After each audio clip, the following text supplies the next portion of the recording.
মসজিদে নামাজ পড়বা, ওই মসজিদে গিয়ে নামাজ পড়বা। কি বলছি? ওই মসজিদে গিয়ে নামাজ পড়বা, সবাই নামাজ পড়বা। দেশে কি হয়েছে জানো? জানো তোমরা কি হয়েছে? কি হয়েছে? হ্যাঁ, জোরে কও। কার পতন হয়েছে? হ্যাঁ, সরকারের পতন হয়েছে। কি কারণে কত? কি কারণে পতন হয়েছে তোমরা কেউ বলতে পারবা?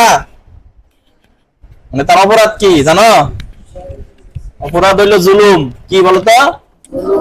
জুলুম, অত্যাচার। কাজেই যে জুলুম অত্যাচার করবে তার পতন হবে। বুঝতে পারছো কি তোমরা? ফেরাউন জুলুম করছিল না মুসা আলাইহিস সালামের উপরে? শোনো নাই? কি হয়েছিল ফেরাউনের?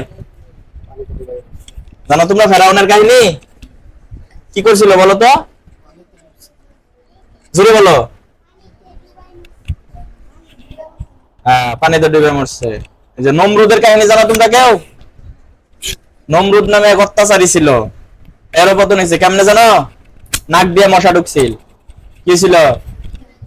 নাক দিয়ে মশা ঢুকে, এই মশা কিছু কিছু ঘটনায় শোনা যায় যে 40 বছর না কত বছর জানি তার মাথার ভিতরেই ছিল, ওইভাবেই তাকে পরে মারা গেছে।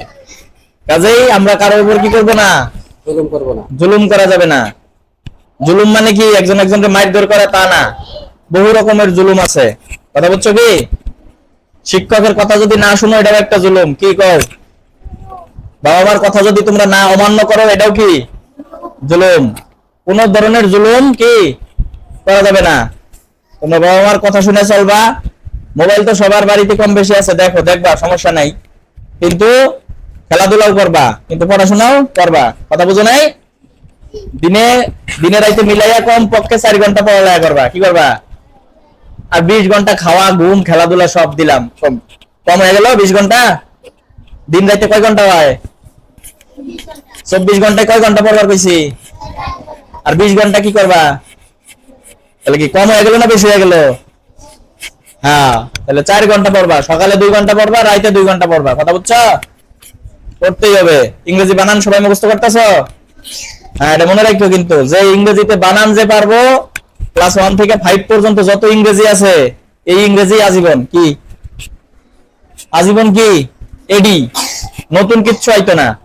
কথা বুঝছো?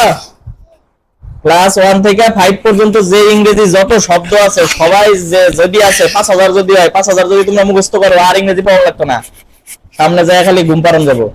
আর যদি কেউ মিস করো, এর ভিতরে ইংরেজিতে দুর্বল থাকো, শব্দ মুখস্থ না করো, ওই সামনে গিয়ে আর পাইতাম না। কাজেই শব্দ মুখস্থ করবা, নামতা গুলো মুখস্থ করবা। অঙ্কে যারা অঙ্ক ভয় পাও, যে নামতা পারবে তার কাছে অঙ্ক ভয় লাগবে না। কি লাগবে না? হ্যাঁ, এই জন্য 1 থেকে 20 পর্যন্ত নামতা ক্লাস 5-এ 4-এ ওঠার আগেই মুখস্থ করা লাগবে। 3-এর কারা কারা আছো?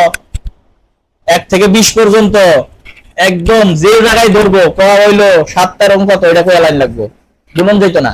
কথা বুঝছো কি? এইভাবে পড়াশোনা করতে হবে। এই এলাকায় কি করতে হবে? এই এলাকায় শিরক বিদআত কাদের দ্বারা দূর হবে? তোমাদের দ্বারা। কাদের দ্বারা?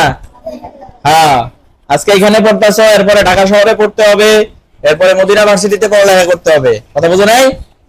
এলাকায় যত শিরক বিদআত যত কুসংস্কার আছে এগুলো কাদের উচ্ছেদ করতে হবে? হ্যাঁ, তোমাদের উচ্ছেদ করতে হবে। ওই রসুলপুরের মাজার আমাদেরকে ভেঙে ফেলতে হবে। কি করতে হবে? ভেঙে ফেলতে হবে। ওখানে কোনো মাজারের কার্যক্রম চলতে দেওয়া যাবে না। এটাই হবে আহলে হাদিসের কি নীতি। কোনো মাজার থাকবে না বাংলাদেশে। কথা বুঝছো কি? আগামী 10 বছরে চিন্তা করতে হবে যে বাংলাদেশে কোনো মাজার থাকবে না, কোনো শিরক থাকবে না, কোনো বেদাত থাকবে না। কথা বুঝছো কি? হ্যাঁ, এই এলাকায় তোমাদেরকে কাজ করতে হবে। কথা বুঝছো কি? সেইভাবে পড়ালেখা করতে হবে। আর এই দুইটা কাজ করতে গেলে প্রথম তোমাদের বাবা মার কথা শুনতে হবে, তারপরে কার কথা শুনতে হবে? শিক্ষকের কথা শুনতে হবে। কথা বুঝছো কি? হ্যাঁ, এই দুই কথা শুনতে হবে। তাহলে আজকের মতো তোমাদের ছুটি হবে। তোমাদের জন্য হয়তো কিছু নাস্তা আনছে, তোমরা বাড়িতে যাবা, পড়ালেখা করবা, নামাজ আদায় করবা।